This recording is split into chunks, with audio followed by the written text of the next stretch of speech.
Hello, my name is Kitz. I'm an assistant professor of graphic design in the art and design program at Suffolk University in Boston, here in the United States. I'm also the program director of the graduate program for graphic design at Suffolk.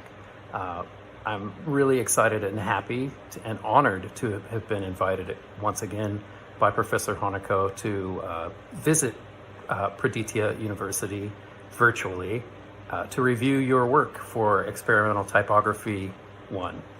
I looked at all of the assignments that were sent through, all of the student work that was sent through, and I want to make a couple of general comments before I get into specifics for the selected individual students. This is all really exciting work and fun work and energetic work, and it's great to see that from young designers when dealing with typography. I, as a designer, really think that typography is one of our core, staple, primary elements of design, and that we should all very aggressively look to use it more often and more effectively and more uniquely to define our individual voices as designers. So it's nice to see that you are looking at type as material, as something that you can use to be, as equally efficient with as you are with things like size and scale and even color. So, type is really just another element in your toolkit. So I'm happy to see that you're being playful with it and thinking about it in different ways, rather than just being very regimented about typography. So without any further ado, I'm going to get right into my notes for the different students. And the first person that I'm going to talk about, and please forgive me if I've mispronounced anyone's names, but the first person that I want to talk about is Gianna Giovanna. Again, sorry if I mispronounced your name.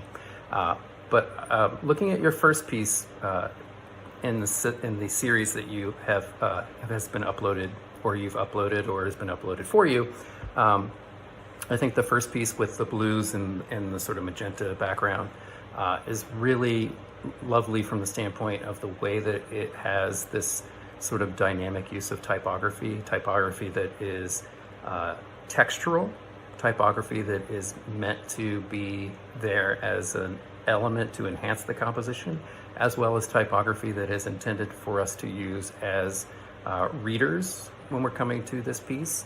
One thing that I would think about with your compositions in the whole series, all three that I'm seeing here, is that they can be a bit formal in the way that they've been composed. So you have this square composition space, and if we draw a line down from top to bottom and from side to side, your compositions kind of sit very centered.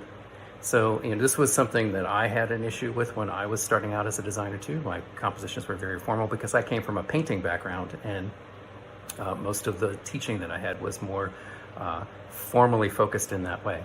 So I would, think about, if you can shift your compositions up or down or left, right, how does that affect things? I would also look at your overall compositional space from the standpoint of, are there things that can bleed outside of the composition space? Things that become, again, more of a layer, more of a texture, more of a piece of granularity inside of the composition. But I do think that the lyrical nature of the way that you're dealing with type, how it kind of flows through and floats inside of your compositions, is quite lovely. When we get to the specific pieces that are dealing with the sort of composing with the song as a background element or as an inspirational element, I think that across the board with everything that I've looked at for everyone, I think a little bit more time thinking about what is happening in the rhythm of the song can be replicated with the rhythm of your typography. So I would go back and have another listen. Again, these compositions are quite lovely. It's not a right or wrong response to this, but I just think that that skill of interpreting the sort of musicality of typography is something that takes time. So I just, again, would say that as a global comment to all of you, that it's something that keep working on that, keep thinking about it. When I first started working with typography in a more lyrical way, I would listen to things and I would just draw lines, and I would think about beat and rhythm and staccato from the standpoint of, how could type do the same things that those lines were doing, or the same things that the beat, the drive of the beat was doing, because type does have rhythm to it. So that's something that, again, I think that as you continue to work, you'll gain more clarity toward. But again, I think that these compositions are quite nice in the way that they're working with layers. The undergraduate students that I work with, I often have to make this comment as well. And again, this is a global comment for the group. Type can have a wider spectrum of use from the standpoint of scale. So in a lot of your compositions for the entire class, there is the use of like really, really small type, and then kind of a medium-sized type and not a whole lot of in between, or really large type and then really small type. So, I would think about super small, small, medium, large, extra large, and just keep going and expanding the ability to think about type as much more fluid from the standpoint of scale. I think the more layers of scale that you can put into a composition like this that is about musicality and is about working with layer, the better. So we're going to move on to the next student, which is Nathaniel. So Nathaniel, I think, again, much like with your colleagues' compositions, these are really well thought out. They're really engaging visually.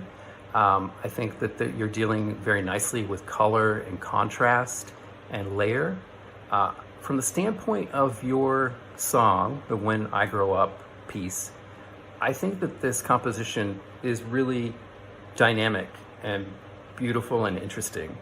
And then I went and listened to the song, and there's a disconnect for me, because the song is like very driving, very hard hitting. And even in your keywords, you mentioned the word loud, angry, dream, and distinct. I think the loud isn't quite here yet. So again, I would use this composition that you have as a base to add more to it. So you can come right over the top of this or right behind it with more of those loud elements. I do like the textural way that you're utilizing type, especially in the quadrant that's kind of in the upper left, with this sort of way that you're dealing with type in different angles and in different orientations, and even the twisting of type I think is quite dynamic. Again, a global comment for the entire class is that type doesn't always have to be regimented across the page or down the page. It can be on angles, it can be right reading and then upside down. You can make us need to turn and drive around the composition. So I would really think about, for all of you, engaging those in future projects. But Nathaniel, I think these compositions, again, are a really wonderful start from the standpoint of your exploration of experimental typography. And then I'm going to move on to the final person that I'll be commenting on, which is Tawny. I think that your composition for the first one, which has the portrait of you inside of it, is really dynamic. I love what you're doing with the linearity and these lines that are coming off of the A. Again, I think that you could benefit from some layers that are going outside of the composition. You do have a little bit of bleed with some of your compositional elements and some of your linear elements, but type can do that as well, because type is a shape. And thinking about type as being a shape or a series of linked shapes to make words and phrases, I think will help you to start to really look at your compositions in a bit another level of dynamism. But again, I think the layering is quite nice. I think the color choices are quite good. As I've mentioned with others, you certainly do have an additional level of scale here that some others aren't quite yet exploring, but I think you could go even further with this, so like you have a large A, you could go even larger with the next level that bleeds off and out of the composition.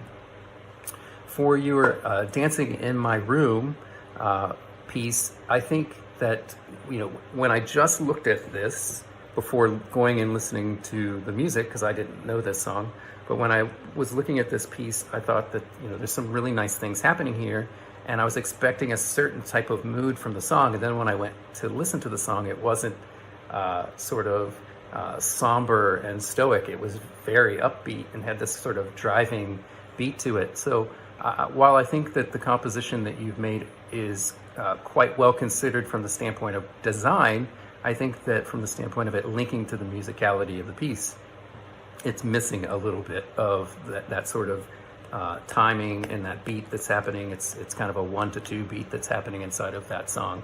So, thinking about how type can do that and how scale can help you achieve that, I think would be another consideration that could happen inside of this composition. But again, overall, I like the fact that your composition is a little less rigid in its sort of formality.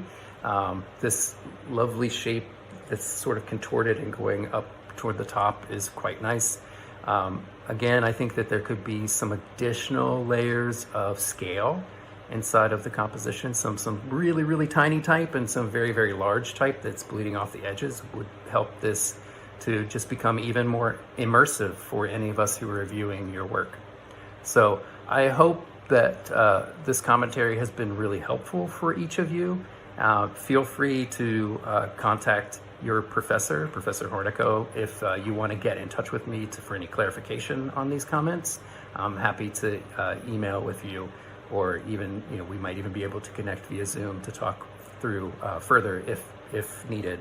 But again, really always a wonderful experience to visit you virtually at Pradita and see your work. It's nice to have a view to what's happening on the other side of the globe inside of graphic design. So thanks once again for the invitation, and continue working and continue designing, and you'll find that your work is just going to get stronger with each pass. So thanks again. Have a great rest of your year.